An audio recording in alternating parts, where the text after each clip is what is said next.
Hi అండి. ఈరోజు recipe ప్రసాదం పులిహోర.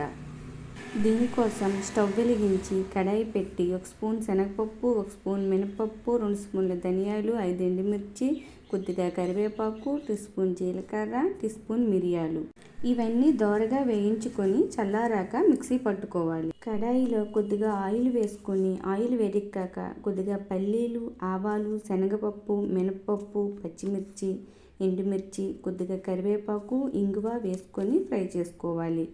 ఆ తర్వాత ముందుగా నానబెట్టుకున్న చింతపండు రసం వేసి అందులో కొద్దిగా పసుపు, రుచికి సరిపడే ఉప్పు వేసి 10 నిమిషాలు ఉడికించాలి. తరువాత మిక్సీ పట్టుకున్న పొడిని కూడా వేసి బాగా కలుపుకోవాలి. ముందుగా ఉడికించుకున్న రైస్ని ఒక ప్లేట్లోకి తీసుకొని ఈ మిశ్రమాన్ని రైస్లో వేసి కొద్దిగా కరివేపాకు, మిక్సీ పట్టుకున్న పొడిని కూడా వేసి అంతా బాగా కలుపుకోవాలి. అంతేనండి, కమ్మనైన పులిహోర రెడీ. Like and subscribe.